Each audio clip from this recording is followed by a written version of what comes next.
정신병원 유리창에 비친 나는 더 이상 내가 아니었습니다. 유리창 너머에서 이수진이 지든 그 작은 승리의 미소가 나를 완전히 무너내렸습니다.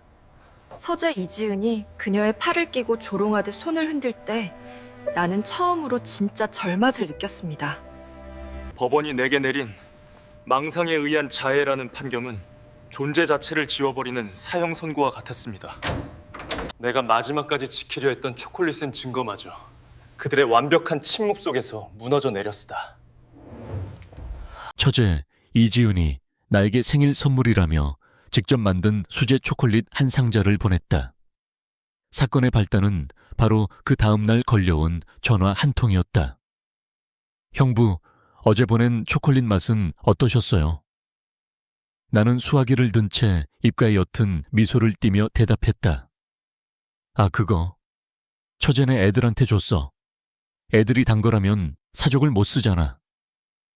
순간 전화기 너머로 정적이 흘렀다.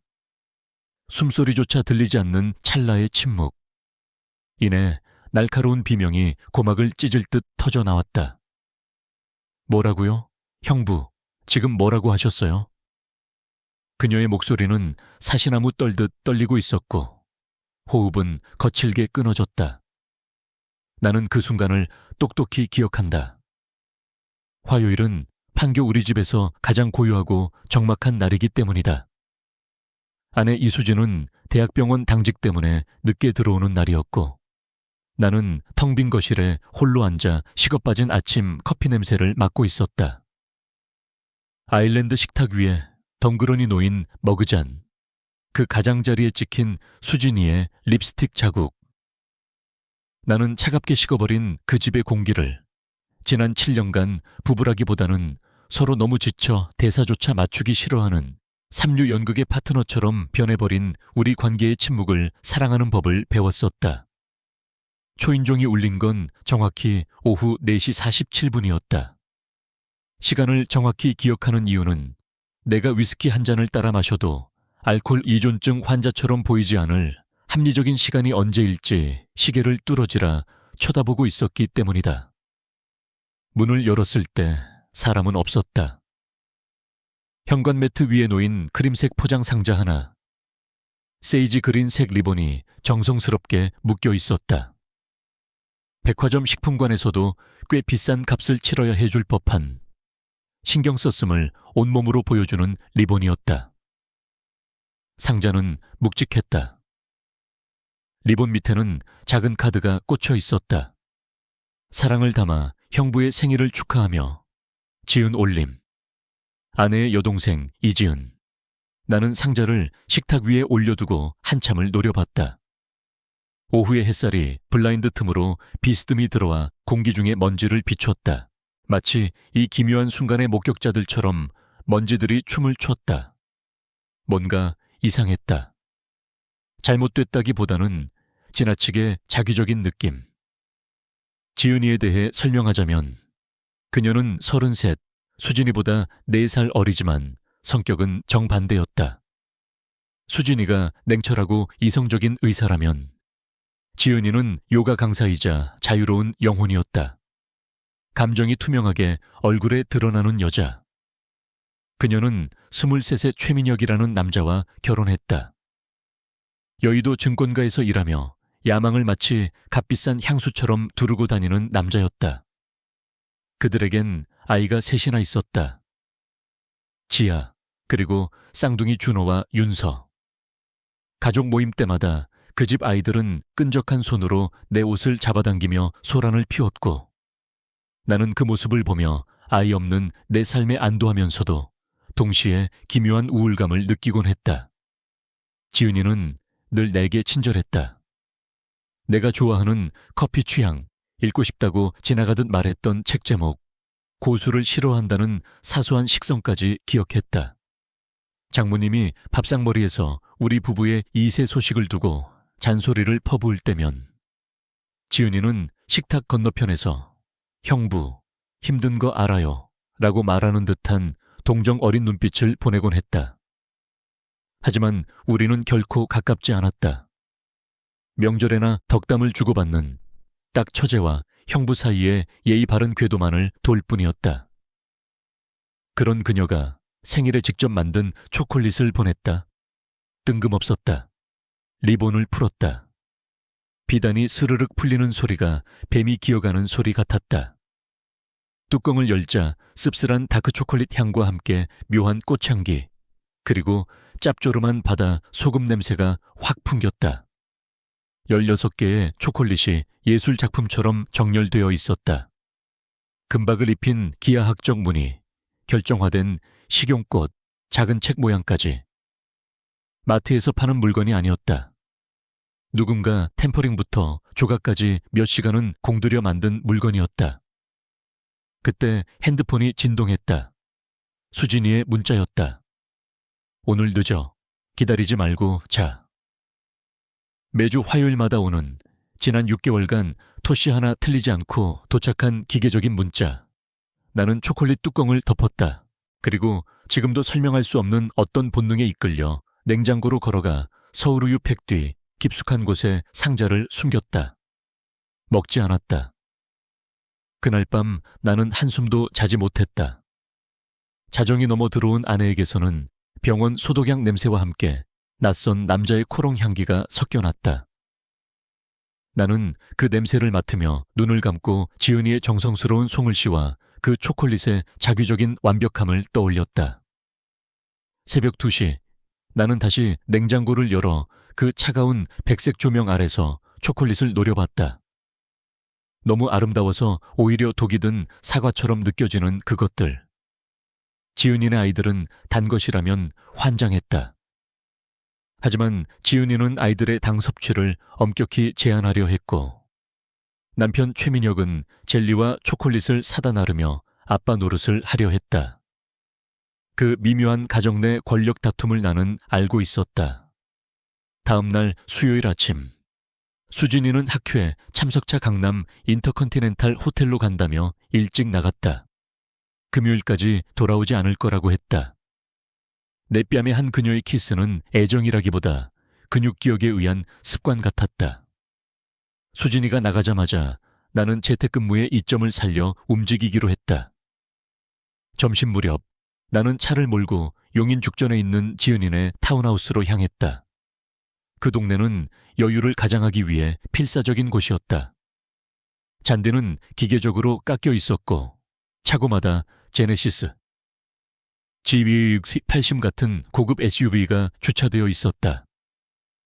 11월 중순인데도 철진한 헬로윈 장식이 여전히 현관에 걸려있는, 이웃끼리 웃으며 인사하지만 서로 이름조차 모르는 그런 동네.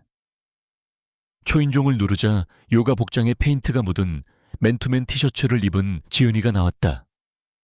머리는 대충 묶어 올렸고 뭔가 하던 중에 방해받은 듯 약간 헝클어진 모습이었다. 형부, 여긴 웬일이세요? 그녀는 진심으로 놀란 눈치였다. 별일 아니야. 나는 쇼핑백을 들어보였다. 생일 선물 고마워서 직접 인사나 하려고 들렀어. 그녀의 얼굴에 찰나의 불안감이 스쳤다. 아니, 뭐 하러 여기까지 오셨어요? 근처에 볼 일이 있어서 사실 애들 있으면 이것 좀 나눠줄까 해서 가져왔어. 나한테는 너무 고급스럽더라고. 지아랑 쌍둥이가 보면 환장할 것 같아서. 나는 그녀의 표정을 현미경처럼 관찰했다. 억지 미소가 무너졌다가 다시 조립되는 그 미세한 과정을. 애들은 학교 갔어요. 그녀의 목소리가 한 옥타브 낮아졌다. 그리고 형부, 그거 형부 드시라고 만든 거예요. 애들 주지 마세요. 알지? 그래도 맛있는 건 나눠 먹으면 좋잖아. 내가 상자를 내밀자 그녀는 받지 않았다. 주먹을 꽉 쥐었다 펴는 손. 내가 결혼 생활 7년 동안 배운 거짓말의 신호. 텔이었다. 언제 받으셨어요? 어제 문 앞에 있더라. 근데 넌 하나도 안 먹었어. 네. 그녀는 거의 뺐듯이 내 손에서 상자를 채가며 말했다. 제가 다시 만들어 드릴게요. 이건 레시피 실험하다가 망친 거라서. 맛이 좀 이상할 수도 있어요. 내 눈엔 완벽해 보이던데 겉만 보고는 모르는 거죠. 거기서 첫 번째 균열이 보였다. 나는 7년간 갈고 닦은 진심이라곤 1%도 없는 영업용 미소를 지으며 말했다. 애들이 레시피 따지나 그냥 예쁜 초콜릿이면 좋다고 먹겠지. 제발요. 그녀의 목소리가 갈라졌다. 제발 우리 애들한테 먹이지 마세요. 정적이 흘렀다. 죽전의 차가운 11월 바람이 낙엽을 굴리고 지나갔다. 왜 안 되는데? 내가 낮게 물었다. 형부 입맛에 맞춘 거니까요. 형부만 드셔야 해요. 처제, 네가 내 입맛을 아나? 두 번째 균열. 그녀의 얼굴이 창백해졌다. 나는 한 발짝 뒤로 물러섰다. 언니가 시켰니? 네? 수진이가 시켰냐고. 수진이는 지금 학회 갔어. 금요일까지 안 와. 지은이의 눈동자가 흔들렸다. 공포였다. 너희 둘 무슨 꿍꿍이야. 형부, 지금 무슨 상상을 하시는 거예요? 상상? 글쎄, 내가 과대망상일까? 수진이의 잦은 야근, 낯선 남자 향수, 나를 투명 인간 취급하는 태도, 그리고 네가 보낸 마치 독이라도 든 것 같은 초콜릿. 아니라고 말해봐. 그녀는 침묵했다. 집 안에서는 개 짖는 소리와 아이들 장난감 소리가 들려왔다. 평온한 일상은 계속되고 있었지만 현관 앞의 공기는 이미 되돌릴 수 없이 뒤틀려 있었다. 집으로 돌아와 나는 어둠 속에 앉아 기다렸다. 저녁 8시 예상대로 전화가 왔다. 지은이었다. 형부, 초콜릿 어땠어요? 목소리가 잔뜩 긴장되어 있었다. 나는 TV 불빛만 깜빡이는 거실 소파에 깊숙이 몸을 파묻고 대답했다. 아, 그거 처제네 애들 줬어. 아주 환장하고 먹더라. 침묵. 이내 비명이 터져 나왔다. 뭐라고요? 형부, 거짓말이죠? 그녀의 호흡이 멈췄다. 나는 확신했다. 저 초콜릿에는 아이들이 먹어서는 안 될, 오직 나만을 위한 무언가가 들어있다는 것을. 나는 어둠 속에서 소리 없이 웃었다. 미쳤어? 그걸 왜 애들한테 줘? 지금 어디에요? 애들 괜찮아요? 그녀의 목소리는 공포로 얼룩져 있었다. 차키 챙기는 소리, 문이 쾅 닫히는 소리가 수화기 너머로 들려왔다. 나는 천천히 아주 차분하게 입을 열었다. 진정해. 민혁 씨 퇴근했을 시간 아니야? 수요일은 일찍 들어오잖아. 거짓말이라고 말해. 제발. 지은아, 내 목소리는 낮고 서늘했다. 그 안에 뭐가 들었니? 아무것도, 그냥 초콜릿이에요. 그래? 그럼 왜 그렇게 기겁을 해? 으악! 그녀는 짐승 같은 소리를 지르며 전화를 끊었다. 나는 곧바로 동서, 최민혁에게 전화를 걸었다. 신호음이 2번 가기도 전에 그가 받았다. 형님, 웬일이세요? 민혁 씨, 별일 없지? 애들은? 네. 애들 지금 만화 보고 낄낄대느라 정신없는데요. 왜요? 아냐, 지은이가 좀 걱정하는 것 같길래. 별일 없으면 됐어. 아, 지은이요. 아까 전화 와서 횡설수설하더니 끊더라고요. 무슨 초콜릿 타령을 하던데 지금 집에 오고 있대요. 형님도 아시잖아요. 지은이 가끔 예민한 거. 그래, 다행이네. 쉬어. 나는 전화를 끊고 다시 울리는 지은이의 전화를 무시했다. 4번째 울릴 때쯤 받았다. 애들 괜찮대. 내가 먼저 말했다. 너 진짜 악마구나. 그녀가 흐느꼈다. 초콜릿 어디 있어요? 냉장고에. 처음부터 거기 있었어. 애들은 구경도 못했다. 안도와 분노가 섞인 한숨이 들렸다. 이제 말해. 그 안에 뭐가 들었어? 죽으라고 넣은 건 아니에요. 그 말이 내 심장을 얼어붙게 했다. 죽으라고 넣은 건 아니다. 그럼 죽지는 않을 만큼만 넣었다는 건가? 그럼 뭐였는데? 형부를 치워버리고 싶었어요. 솔직함이 비수처럼 꽂혔다. 언니랑 저 이러면 안 되는데 어쩌다 보니 그렇게 됐어요. 8개월 됐어요. 8개월, 작년 3월 수진이가 아이 갖는 걸 잠시 쉬자고 했던 그때. 요가를 배운다며 매주 화요일마다 늦기 시작했던 그때. 독을 먹여서 뭘 어쩌려고. 그냥 아프게만 하려고 했어요. 병원에 실려가서 검사 받으면 간 수치나 뭐 그런 게 이상하게 나오도록. 그럼 우울증 때문에 약물 오남용이나 자해 시도한 걸로 몰아가서 정신적으로 불안정하다는 진단서를 떼려고 했어요. 그래서 이혼 소송할 때 형부를 유책 배우자로 만들어서 언니가 재산이랑 다 가져올 수 있게, 형부는 치료가 필요한 사람 취급받게 하고. 기가 막혀서 웃음도 안 나왔다. 그 똑똑한 의사 아내와 감성적인 처제가 짠판이 고작 남편을 정신병자로 몰아 이혼하는 것이라니. 그럼 민혁이는 어쩔 셈이었어.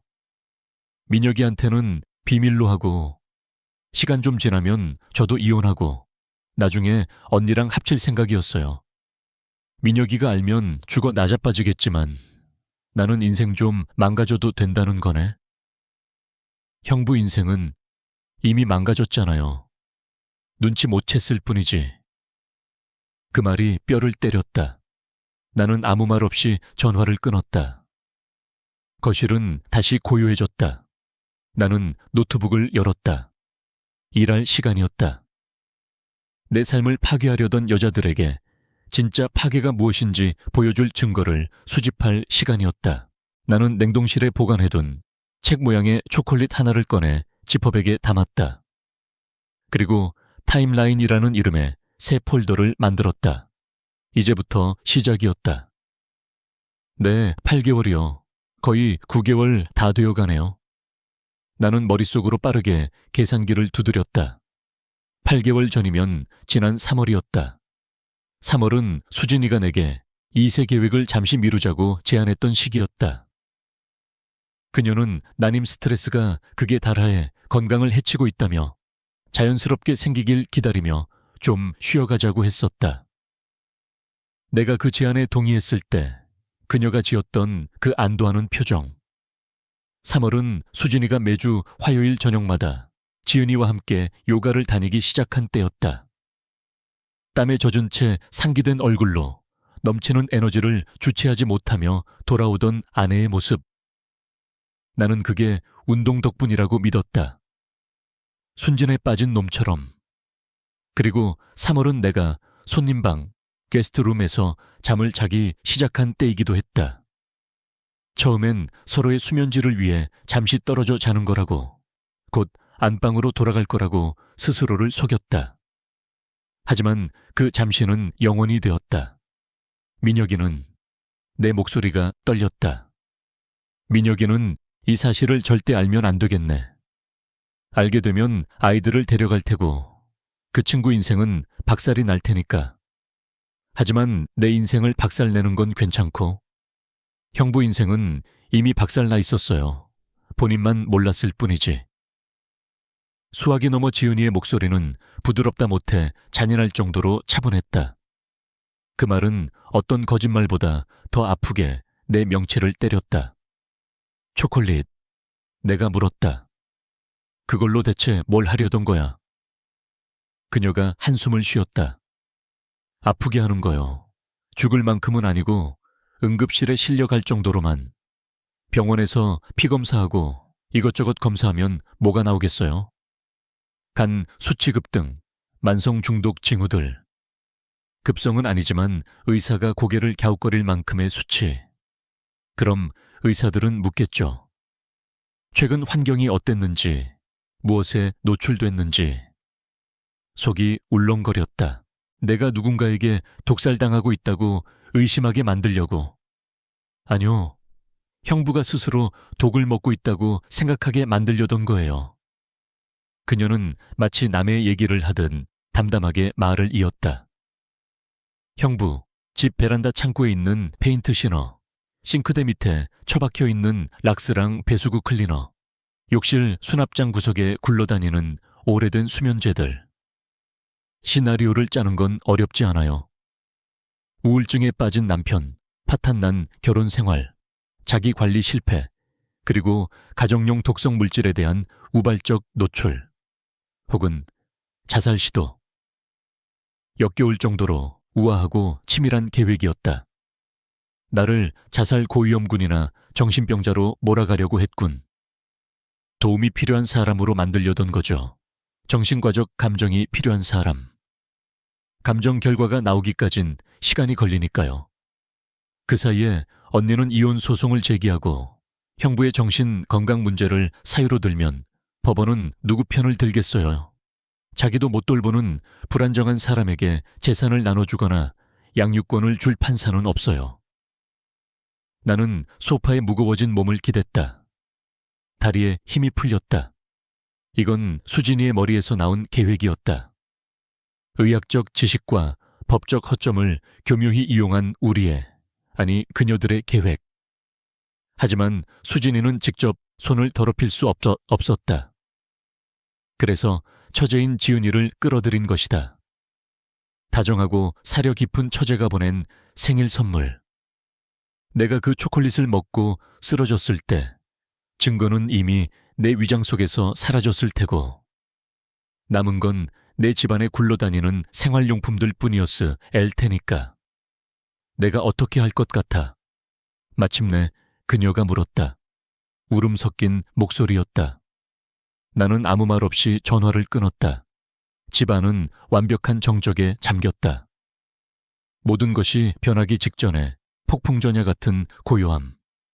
나는 서재로 들어가 노트북을 열었다. 이제부터는 감정 싸움이 아니었다. 전쟁이었다. 가장 먼저 사진을 찍었다. 책상 위에 예전에 쓰다 남은 하얀색 포스터 보드를 깔고 초콜릿을 하나하나 정렬했다. 16개의 초콜릿, 위에서 옆에서 금박 장식과 결정화된 꽃잎까지 접사로 찍었다. 갤럭시 S24 울트라의 카메라는 잔인할 정도로 선명하게 그 예술 작품들을 담아냈다. 상자, 리본, 지은이의 필체가 담긴 카드까지. 사진 파일에 메타데이터, 날짜, 시간, 위치가 살아있는지 확인했다. 증거는 기록된 만큼만 효력을 갖는다. 그 다음 책 모양 초콜릿 하나를 골라 작은 지퍼백에 담았다. 날짜를 적은 뒤 냉동실 가장 깊숙한 곳, 아마 몇 년은 좋게 됐을 법한 꽝꽝 얼어붙은 다진 마늘 큐브 봉지 뒤에 숨겼다. 나머지는 다시 상자에 담아 냉장고 원래 자리에 두었다. 노트북을 켜고 새 폴더를 만들었다. 수진이가 모르는 클라우드 계정 3곳에 연동하고 폴더명은 아파트 리모델링 시안이라고 적었다. 가장 안전한 은신처는 가장 지루해 보이는 곳이니까. 문서를 하나 열어 타임라인이라고 적고 기억을 더듬어 기록하기 시작했다. 2025년 3월 15일. 수진 임신 시도 중단 제한. 스트레스 호소. 2025년 3월 22일. 매주 화요일 요가 수업 시작. 귀가시 샤워 후 젖은 머리, 비정상적인 활력. 2025년 4월 3일. 수진의 새로운 향수. 지은이가 선물했다고 함. 처음 보는 니치 향수 브랜드. 2025년 4월 18일. 수진의 요청으로 각방생활 시작. 기록은 아실 7개 항목까지 이어졌다. 카드 명세서, 사진, 삭제되기 전 캡처해둔 문자 메시지, 지갑 속에 방치됐던 호텔 영수증 사진. 나는 감정을 배제하고 철저히 조사관의 시선으로 내 지난 8개월을 부검했다. 새벽 2시가 넘어서야 작업을 마쳤다. 눈이 뻑뻑했다. 지은이에게서 문자가 쇄도했지만 무시했다. 수진이에게서 전화가 왔지만 받지 않았다. 나는 침대에 누워 천장을 노려봤다. 잠은 오지 않았지만 정신은 그 어느 때보다 맑았다. 내 아내는 나를 제거하고 싶어 했고, 처제는 공범이었다. 그리고 내 손엔 증거가 있다. 이제 남은 건 이 증거를 어떻게 터뜨리느냐 뿐이었다. 목요일 아침 나는 회사에 전화를 걸어 병가를 냈다. 식중독인 것 같습니다. 뭘 잘못 먹었는지 내 입으로 말하고도 헛웃음이 나오는 아이러니였다. 팀장은 푹 쉬라고 했다. 하지만 나는 쉬지 않았다. 출근 복장 그대로 셔츠를 입고 슬랙스를 챙겨 입었다. 평소처럼 넥타이까지 맸다. 수진이는 내 카드 내역, 내 차의 위치, 내 휴대폰 위치까지 볼 수 있다. 그녀가 나를 정신병자로 몰아갈 만큼 치밀하다면 내 일거수일투족을 감시하고 있을 확률이 높았다. 그래서 나는 평소와 똑같이 움직여야 했다. 차를 몰고 회사 주차장으로 들어갔다. 평소 주차하던 자리에 차를 대고 로비로 들어갔다가 15분 뒤 화물용 엘리베이터를 타고 뒷문으로 빠져나왔다. 택시를 잡아타고 대림동으로 향했다. 서울에서 가장 낯선 풍경, 한국말보다 중국어가 더 많이 들리는 그곳. 낡은 상가 건물 1층, 간판도 제대로 없는 작은 휴대폰 대리점에 들어갔다. 선불 유심 하나 줘요. 공기계 싼 것도 하나 하고. 주인은 나를 흘끔 보더니 묻지도 따지지도 않고 구형 폴더폰과 유심칩을 내밀었다. 현금 5만 원을 건넸다. 내 이름이 남지 않는 전화기, 이른바 대포폰이다. 다음 목적지는 우체국이 아니었다. 기록이 남으면 곤란하다. 나는 퀵서비스 업체를 수소문해 강남에 있는 사설 법과학 분석센터로 물건을 보내기로 했다. 젠랩, 길게 젠랩스이라는 곳이었다. 마약 검사부터 친자 확인, 독극물 분석까지 다루는 민간 연구소.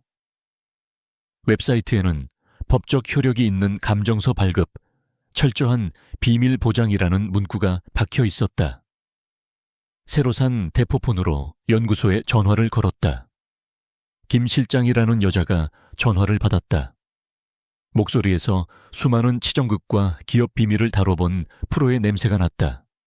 샘플, 의뢰 내용, 그리고 선입금 확인되면 진행합니다. 결과는 72시간에서 96시간. 약물, 중금속, 유기독소 전부 스크리닝해 드립니다. 의뢰인 외엔 절대 비밀입니다. 나는 가명으로 김영호라고 말했다. 퀵서비스 기사에게 꼼꼼히 뽁뽁이로 포장한 초콜릿 상자를 건네고 송장에 적힌 주소를 다시 한번 확인했다. 45원입니다. 퀵 기사에게 현금을 건네고 돌아서는 순간 기묘한 차분함이 찾아왔다. 주사위는 던져졌다. 더 이상 의심하고 추측하며 밤을 지새울 필요가 없다. 3일, 길어야 4일 뒤면 명백한 과학적 증거가 내 손에 쥐어질 것이다.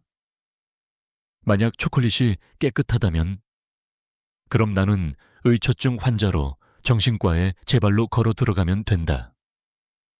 하지만 그럴 리 없다는 걸 내 본능이, 그리고 어젯밤 지은이의 비명이 말해주고 있었다. 나는 근처 편의점에 들어가 캔커피 하나를 따서 들이켰다. 차가운 액체가 식도를 타고 내려가며 뜨거워진 머리를 식혀주었다. 이제 다음 단계였다. 나는 스마트폰으로 검색창을 열었다. 이혼 전문 변호사, 살인 미수 형량, 도서관으로 자리를 옮겼다. PC방은 CCTV가 너무 많고 개인 노트북은 IP 추적이 걱정됐다. 구립도서관 구석자리 공용 PC에 앉아 로그인을 하지 않고 검색을 시작했다. 한국의 이혼법, 유책주의, 재산 분할, 그리고 형법상 상해죄와 살인미수죄의 구성 요건. 화면 속의 법조항들은 건조했지만 그 내용이 내 현실과 겹쳐지자 소름 끼치는 공포 영화의 시놉시스처럼 읽혔다. 미수범은 처벌한다. 예비, 음모는 처벌한다. 지은이와 수진이의 통화 내역, 문자, 그리고 독이 든 초콜릿. 이것들이 법정에서 어떻게 작용할지 머릿속으로 시뮬레이션을 돌려봤다. 이혼 소송에서 이기는 건 문제도 아니었다. 문제는 그들을 감옥에 보낼 수 있느냐, 그리고 내가 정말 그걸 원하느냐였다. 나는 브라우저 기록을 삭제하고 자리에서 일어났다. 점심시간이 지나고 있었다. 배는 고프지 않았지만 싸움에는 체력이 필요했다. 나는 근처 기사식당에 들어가 국밥 한 그릇을 시켰다. 김이 모락모락 나는 뚝배기를 앞에 두고 나는 대포폰을 꺼내 저장해둔 번호를 눌렀다. 모리슨 앤 어소시에이츠, 아니 한국식으로 말하면 박탐정 사무소. 여보세요.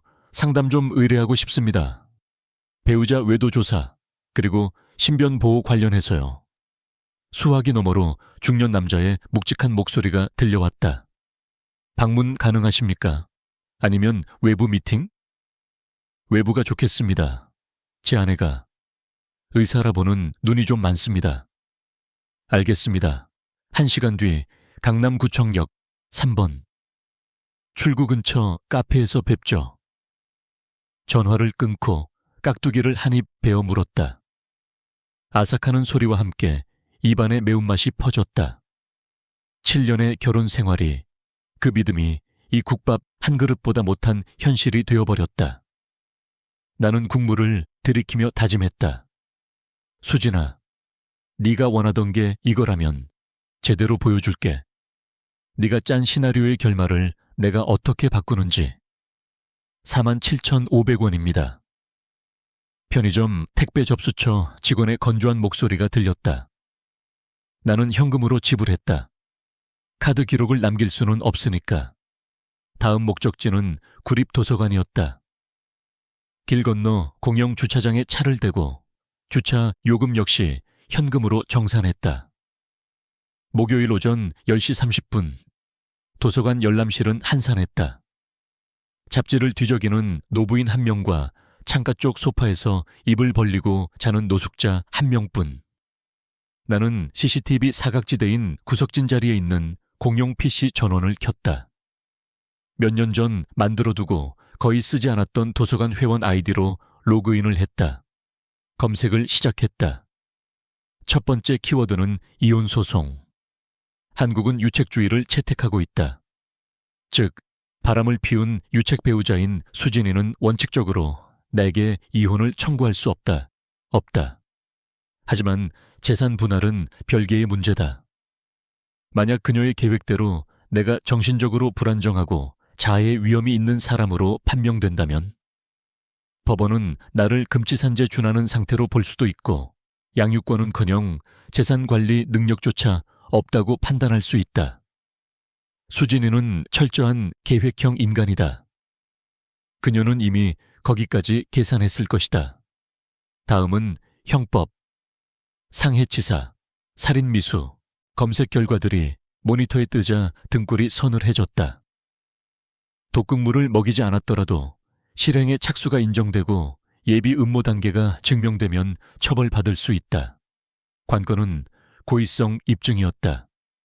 단순히 배탈 좀 나게 하려던 장난이었냐, 아니면 사람을 병신으로 만들 작정이었냐. 그 경계가 모호했다. 하지만 나에게는 지은이의 자백이 있었다.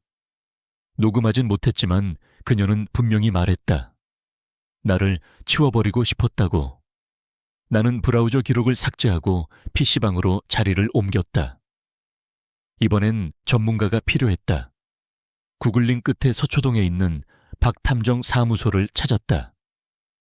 홈페이지에는 진실은 디테일에 있다라는 문구가 박혀 있었다. 대포폰으로 전화를 걸었다. 박탐정 사무소, 김 실장입니다. 의뢰를 좀 하려고 합니다. 배우자 부정행위 증거 수집입니다. 나는 짧게 요약했다. 아내가 수상하다. 외도가 의심된다. 초콜릿 얘기나 처제 얘기는 뺐다. 단순 치정으로 보여야 일 처리가 빠르니까. 착수금은 500만 원입니다. 추가 조사가 필요하면 시간당 비용 청구되고요. 지금 바로 시작해 주세요. 아내는 강남 인터컨티넨탈 호텔에 있습니다. 학회 중인데 혼자가 아닙니다. 상대는요? 처제입니다. 수화기 너머로 짧은 침묵이 흘렀다. 가족 간의 문제는 더 복잡하고 비용이 셉니다. 증거 잡기도 까다롭고요. 1,000만 원 준비하셔야겠습니다. 알겠습니다. 내일 아침까지 준비하죠. 전화를 끊고 은행으로 향했다. 목요일 오후에 은행 창구는 붐볐다. 번호표를 뽑고 기다리다 내 차례가 되어 창구로 갔다. 명찰에 이대리라고 적힌 여직원에게 말했다. 현금으로 1,000만 원 출금해 주세요. 여직원의 눈매가 살짝 변했다. 1,000만 원, 금융정보분석원, KOFIU에 고액 현금 거래보고 CTR가 들어가는 기준 금액이다. 고객님, 잠시만요. 지점장님 승인이 필요해서요. 잠시 후 40대 중반의 지점장이 다가왔다. 그는 나를 위아래로 훑어보며 의례적인 미소를 지었다. 김도진 고객님, 혹시 보이스피싱이나 협박을 받고 계신 건 아니시죠? 나는 헛웃음이 나올 뻔했다. 아내가 나를 독살하려 해서 탐정을 고용하려는데 이걸 협박이라고 해야 하나? 아닙니다. 집 인테리어 공사 자금을 현금으로 줘야 해서요. 거짓말은 혀에 착 감겼다. 서류에 서명하고 10,000원짜리 다발이 든 누런 대봉투를 받아 가방 깊숙이 찔러 넣어 놓았다. 국세청 기록에 남겠지만 상관없었다. 내년 5월 종합소득세 신고 기간에 수진이가 알게 될 즈음이면 우리 관계는 이미 법원 서류 더미 속에 파묻혀 있을 테니까. 약속한 장소인 성수동의 한 카페에서 탐정 사무소 직원을 만났다. 레베카라는 가명을 쓰는 젊은 여자였다. 나는 테이블 밑으로 500만 원이 든 봉투를 건넸다. 박 탐정님이 오늘 밤부터 바로 붙을 겁니다. 대포폰 계속 켜두세요. 그녀는 짧게 말하고 사라졌다. 나는 식은 아메리카노를 마시며 멍하니 창밖을 바라봤다. 내 인생이 언제부터 첩보 영화가 되었나. 아내를 미행하고 대포폰을 쓰고 독극물을 분석하고. 그때 진짜 휴대폰이 울렸다. 수진이었다. 학회 잘 진행되고 있어. 여보 보고 싶다. 오늘 하루 어땠어? 나는 그 문자를 보며 헛구역질을 참았다. 거짓말. 김한, 일이 좀 바쁘네. 나도 보고 싶어. 학회 잘 마무리해. 거짓말에는 거짓말. 우리는 제법 잘 어울리는 한 쌍이었다. 금요일 저녁 수진이가 돌아왔다. 나는 거실 소파에 앉아 기다리고 있었다. 현관문이 열리고 익숙한 구두 소리가 들렸다. 자기야, 나 왔어. 그녀는 양손 가득 장을 봐왔다. 파스타면, 와인, 샐러드 재료. 그녀는 환하게 웃으며 내게 다가와 입을 맞췄다. 커피와 민트 향. 그리고 내가 모르는 낯선 샴푸 냄새. 학회 어땠어? 내가 물었다. 지루했어. 심장내과 세션만 주구장창 듣다가 졸 뻔했다니까. 거짓말. 탐정 박 씨가 보낸 문자에 따르면 그녀는 오늘 오후 내내 죽전 처제 집에서 울고불고 껴안고 난리를 쳤다. 저녁 뭐 먹을까? 내가 맛있는 거 해줄게. 그녀는 주방으로 들어가 분주하게 움직였다. 보드카 소스 펜네 파스타. 우리가 연애할 때 즐겨 먹던 메뉴였다. 식탁에 마주 앉아 와인을 마시며 나는 그녀의 연기를 감상했다. 완벽했다. 다정한 아내, 성공한 의사, 사랑스러운 파트너. 있잖아, 자기가. 수진이가 내 손을 잡았다. 나 생각해 봤는데 우리 다시 아기 갖는 거 시도해볼까. 심장이 덜컥 내려앉았다. 나를 독살하려던 여자가 내 아이를 갖고 싶다고 말하고 있다. 준비가 된 거야? 응. 이제 마음이 좀 편해졌어. 우리 닮은 아이 있으면 좋겠어. 나는 와인을 들이켰다. 속이 타들어갔다. 저녁 식사 후 영화를 보던 중 대포폰이 진동했다. 나는 화장실로 피신해 문을 잠갔다. 박탐정이 보낸 파일들이 도착해 있었다. 사진들, 수진이와 지은이가 호텔 로비에서 손을 잡고 있는 모습, 차 안에서 키스하는 모습, 공원 벤치에서 서로의 얼굴을 어루만지는 모습, 그리고 녹음 파일 하나. 이어폰을 꽂고 재생 버튼을 눌렀다. 지은, 형부가 눈치챈 것 같아. 초콜릿 얘기 물어보는데 심장이 멎는 줄 알았어. 수진, 걱정 마. 그 사람 단순해서 몰라. 그냥 좀 예민해진 거야. 우리가 계획한 대로만 하면 돼. 진단서 끊고 이혼 소송 걸고. 지은, 만약 형부가 싸우려 들면? 수진, 도진 씨, 그 사람 순에 빠져서 못 싸워. 상처 좀 받겠지만 결국 받아들일 거야. 늘 그랬듯이. 순에 빠져서. 나는 화장실 거울 속에 비친 내 얼굴을 노려봤다. 핏기 없는 중년의 남자. 아내가 주는 대로 받아먹고 웃어주면 좋아하고 멍청하게 믿어주던 남자. 수진이는 나를 너무 몰랐다. 나는 순한 게 아니라 참아주고 있었던 거다. 도진 씨, 괜찮아? 배 아파? 문 밖에서 수진이가 물었다. 그냥 속이 좀 안 좋네. 금방 나갈게. 나는 대포폰의 사진들을 클라우드 비밀 폴더로 옮겼다. 이제 모든 퍼즐이 맞춰졌다. 나는 병이 물을 내리고 화장실을 나갔다. 거실 소파에 앉아 나를 걱정스레 바라보는 아내를 보며 나는 속으로 차갑게 뇌까렸다. 그래, 수진아. 네가 아는 김도진은 오늘 죽었어. 이제부터 네가 상대해야 할 사람은 전혀 다른 놈일 거야. 도서관 공용 PC 모니터의 푸른 빛이 내 안경 아래 반사되고 있었다. 나는 마치 수능을 앞둔 수험생처럼 혹은 생존을 위해 법전을 뒤지는 죄수처럼 키보드를 두드렸다.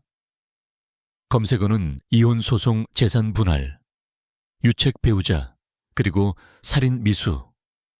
한국 법원은 유책주의를 원칙으로 한다. 즉, 바람을 피운 수진이는 나에게 이혼을 요구할 자격이 없다.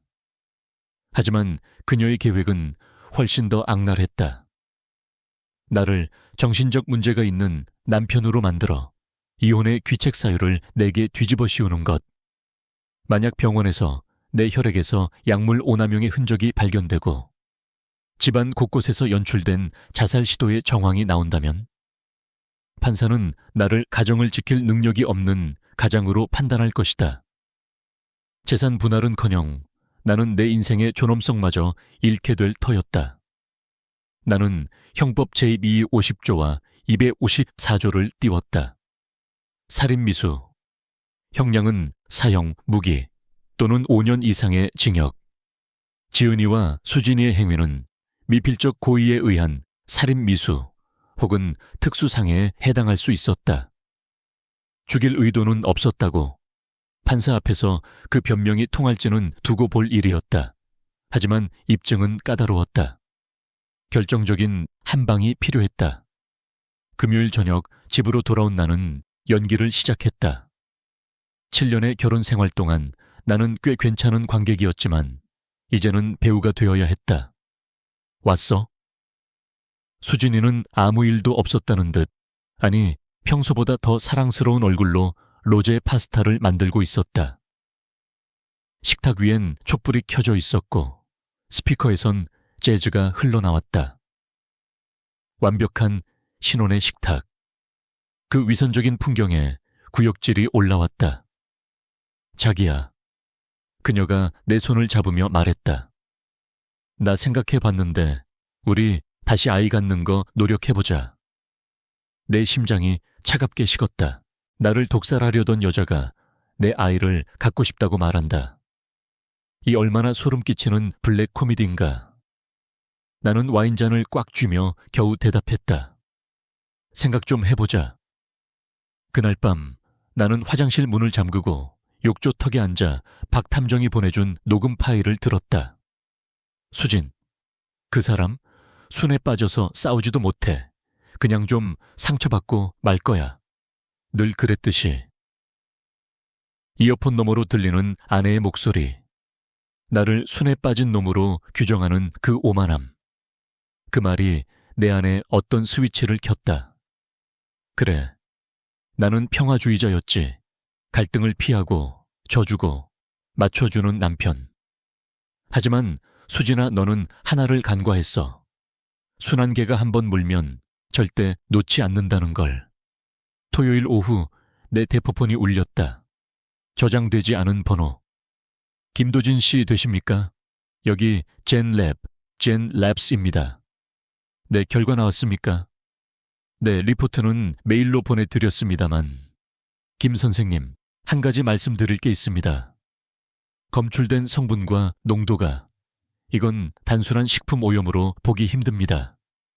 화학물질관리법 및 내부 규정에 따라 저희는 의도적인 독극물 혼입이 의심되는 경우 관할 경찰서에 의무적으로 신고하게 되어 있습니다. 심장이 덜컥 내려앉았다. 신고요? 제가 의뢰한 건데 제 동의 없이 신고한다는 겁니까? 법적 의무 사항입니다. 사람에게 위해를 가할 목적이 뚜렷해 보이는 수치라서요. 아마 72시간 내로 경찰에서 연락이 갈 겁니다. 죄송합니다만 저희로선 어쩔 수 없습니다. 전화가 끊어졌다. 72시간, 주사위는 내 손을 떠났다. 이제 이건 부부싸움이 아니다. 형사사건이다. 경찰이 개입하면 모든 게 드러날 것이다. 수진이의 불륜, 처제와의 공모, 독살 시도. 나는 안방에 있는 아내를 생각했다. 아무것도 모른 채 주말의 평온함을 즐기고 있을 그녀. 나는 아래층으로 내려갔다. 수진이는 아일랜드 식탁에서 커피를 마시고 있었다. 수진아, 얘기 좀 해. 내 목소리의 냉기에 그녀가 뒤를 돌아봤다. 무서운 일 있어? 표정이 왜 그래? 거짓말 그만해. 뭐? 지은이랑 너, 그리고 그 빌어먹을 초콜릿 다 알고 있어. 그녀의 얼굴에서 핏기가 썰물처럼 빠져나갔다. 컵을 든 손이 미세하게 떨렸다. 무슨 소리야? 지은이가 보낸 생일 선물. 그거 네가 시킨 거지? 나 병신 만들어서 이혼하려고. 마커스, 아니, 여보. 닥쳐, 변명하지 마. 랩에서 검사 결과 나왔어. 구토 유발제, 마그네슘, 그리고 다량의 설사, 유도제. 죽지는 않지만 사람 하나 병원 보내기엔 충분한 양이라더군. 그녀는 비틀거리며 식탁을 잡았다. 그리고 방금 연구소에서 연락 왔어. 독극물 혼입 의심 사례로 경찰에 의무 신고 들어갔대. 72시간 안에 강남서 형사들이 들이닥칠 거야. 경찰? 그녀의 눈동자가 공포로 확장되었다. 경찰이라니? 여보, 안 돼. 그러면 나 의사 면허. 지은이도. 그러게, 왜 그랬어? 그냥 이혼하자고 하지. 왜 사람을 죽이려 들어? 죽이려던 거 아니야. 그냥 좀 아프게 해서 상황을 만들려고. 그게 살인미수야. 법적 용어로. 그녀가 바닥에 주저앉아 내 바짓단을 잡고 오열했다. 잘못했다고, 다시는 안 그러겠다고, 제발 경찰만은 막아달라고 빌었다. 나는 그 모습을 내려다보며 기묘한 허무함을 느꼈다. 이 여자가 내가 7년을 사랑했던 여자인가? 선택해. 내가 차갑게 말했다. 72시간 남았어. 경찰이 들이닥치기 전에 내 입으로 민혁 씨한테 말하고 자수해. 아니면 경찰이 민혁 씨한테 찾아가서 당신 아내가 처제랑 짜고 형부를 독살하려 했습니다라고 말하게 두든가. 민혁 씨가 알면 애들은 내 인생은 이미 끝났어, 수진아. 네가 초콜릿에 독을 타라고 지시한 그 순간부터. 나는 그녀를 부엌 차가운 바닥에 내버려 두고 2층으로 올라갔다. 손님방으로 들어가 문을 닫았다. 잠금 장치가 없는 문이었다. 나는 책상 의자를 끌어와 문 손잡이 밑에 단단히 고여놓았다. 혹시 모를 일이다. 쥐도 궁지에 몰리면 고양이를 문다는데 인생이 끝장난 의사 아내가 밤사이에 무슨 짓을 저지를지. 문 밖에서 수진이의 통곡 소리가 들려왔다. 나는 침대에 누워 천장을 바라보았다. 72시간. 내 인생에서 가장 긴 주말이 시작되고 있었다. 마커스, 아니 여보, 제발 대화 좀 해. 수진이의 목소리는 물에 젖은 휴지처럼 힘없이 떨리고 있었다. 싫어. 제발 잠을 잘 수가 없어. 없어. 계속 생각이 나서.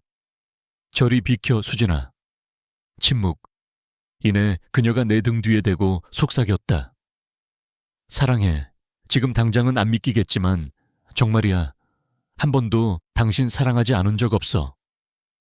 사랑을 보여주는 방식 한 번 참 독특하네. 나는 더 대꾸하지 않고 문을 닫았다. 발소리가 멀어지는 게 들렸다.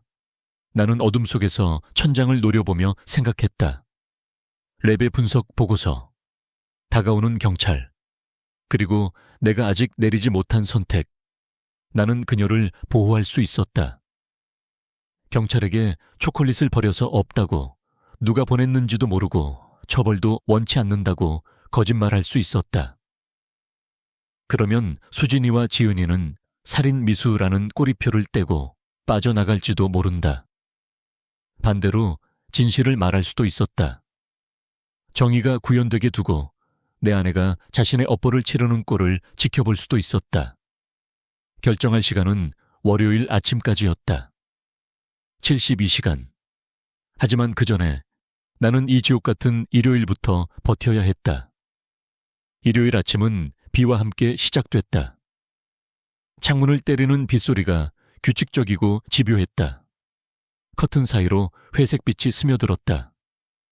잠시 내가 어디 있는지 잊었다가 문손잡이에 끼워둔 의자를 보고 현실을 자각했다. 손님방. 방문 너머에 있는 아내 휴대폰을 켰다.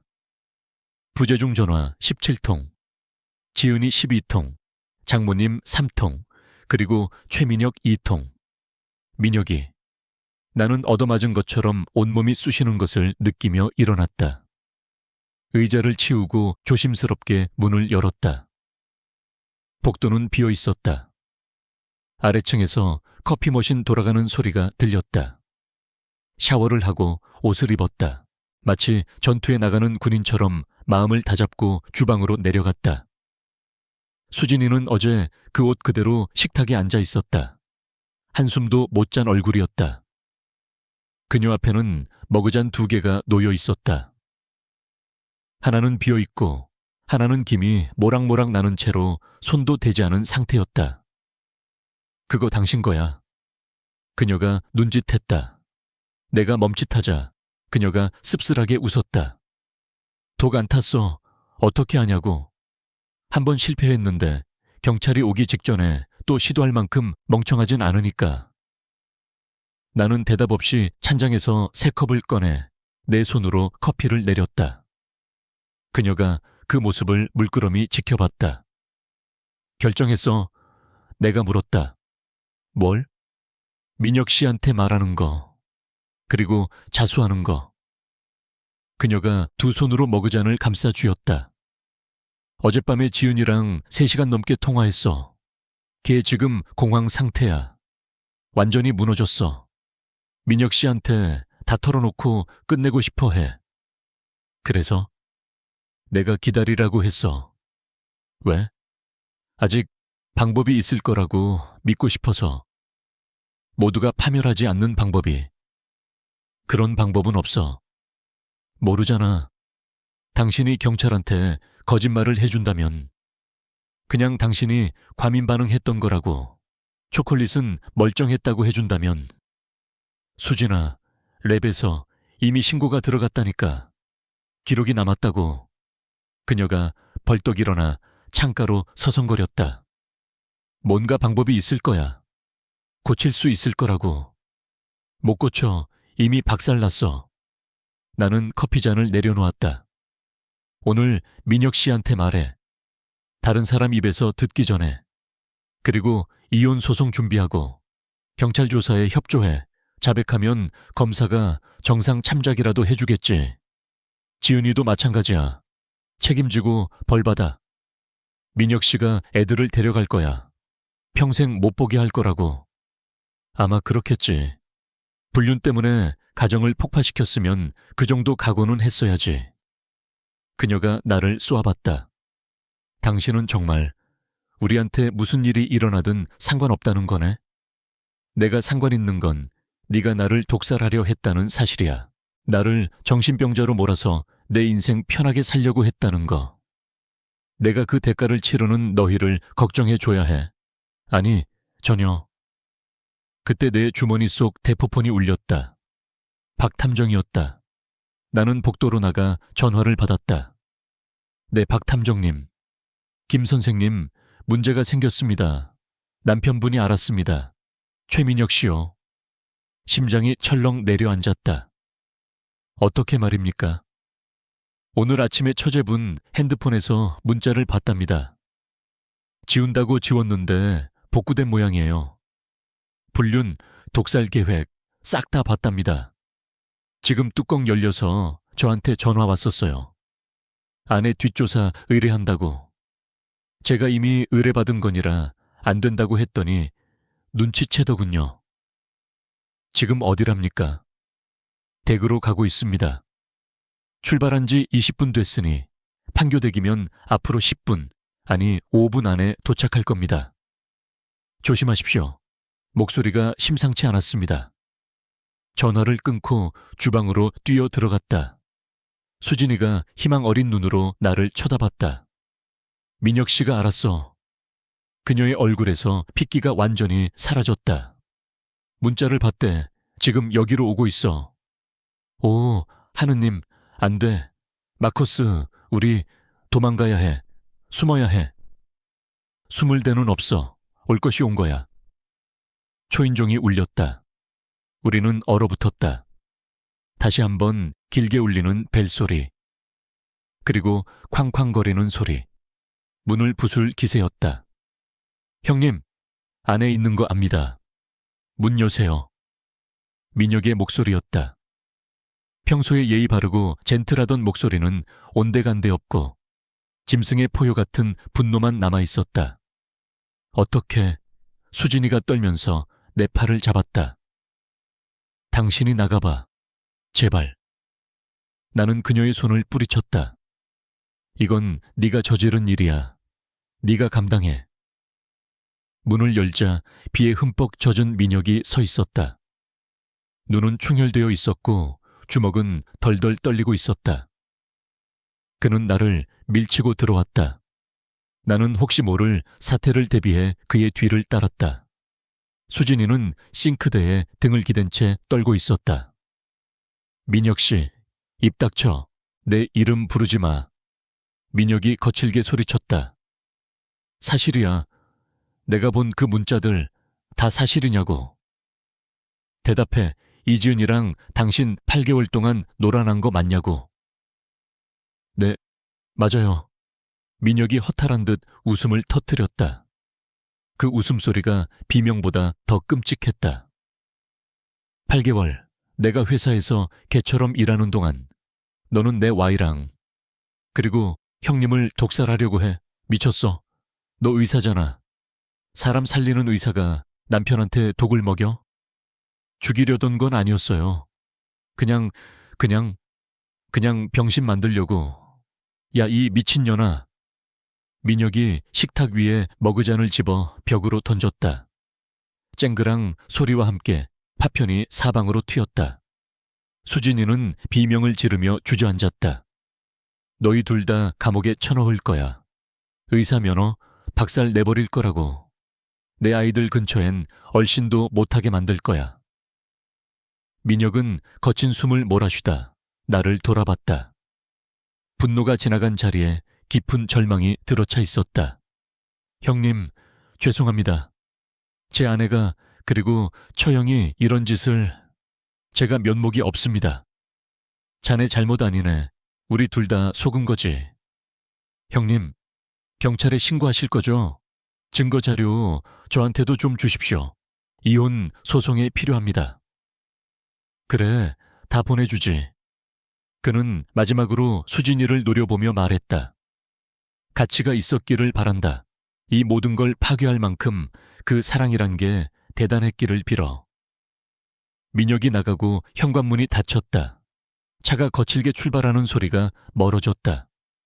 주방은 깨진 도자기 파편과 우리의 박살난 인생으로 어지러웠다. 이거 치워야 하는데 수진이가 멍하니 중얼거렸다. 두라고 했지. 그냥 둬.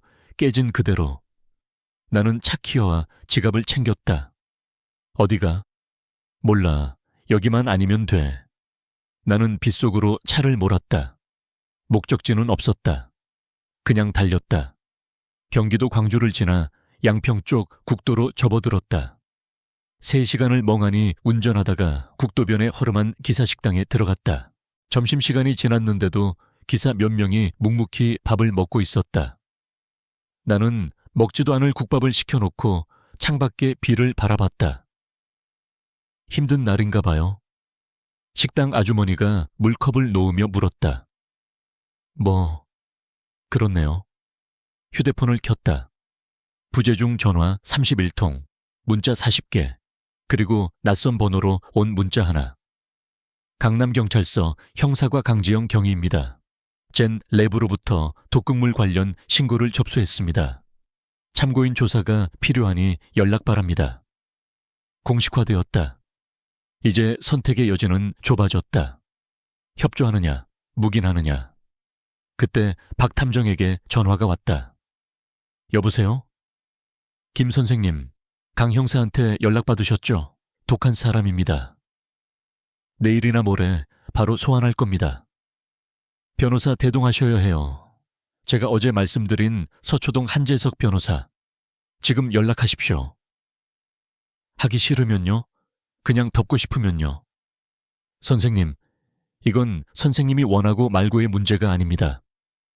랩에서 리포트가 넘어간 이상 수사는 진행됩니다. 피해자가 협조 안 하면 기소유예나 집행유예로 끝날 수도 있겠지만 수사 기록은 남습니다. 그리고 나중에 후회하지 않을 선택을 하십시오. 나는 식은 국밥 값을 계산하고 다시 차에 탔다. 한자혜석 변호사에게 전화를 걸었다. 일요일인데도 그는 전화를 받았다. 박 탐정님께 얘기 들었습니다. 상황이 급박하군요. 네, 내일 경찰 조사가 있을 것 같습니다. 오늘 사무실로 오시죠. 일요일이라도 준비해야 합니다. 내일 경찰 앞에서 한마디라도 잘못하면 판이 뒤집힙니다. 나는 서초동으로 차를 돌렸다. 낡았지만 관리가 잘 된 법조타운의 빌딩. 한 변호사는 40대 후반의 날카로운 인상이었다. 그는 내 이야기를 듣고 덤덤하게 법적 상황을 정리해 주었다. 특수상해 혹은 살인미수, 의료법 위반, 교사 및 방조, 종합세트네요. 유죄 확정되면 의사 면허 취소는 기본이고 실형 가능성 매우 높습니다. 제가 합의해주면요. 반의사 불벌죄가 아니라서 수사는 계속되겠지만 피해자가 처벌을 원치 않는다면 양형에 큰 영향을 줍니다. 집행유예로 풀려날 수도 있죠. 김 선생님, 법적인 건 제가 컨트롤합니다. 중요한 건 선생님의 의지입니다. 아내를 감옥에 보내고 싶습니까? 아니면 사회적으로만 매장하고 싶습니까? 모르겠습니다. 내일 조사 전까지 정하셔야 합니다. 경찰 조서에 도장을 찍는 순간 기계는 돌아갑니다. 변호사 사무실을 나왔을 때는 이미 해가 지고 있었다. 비는 그쳤지만 도시는 젖어 있었다. 수진이에게서 문자가 왔다. 오늘 들어와. 나는 한참을 망설이다 답장을 쳤다. 아니, 호텔에서 잘 거야. 내일 옷가지로 들를게.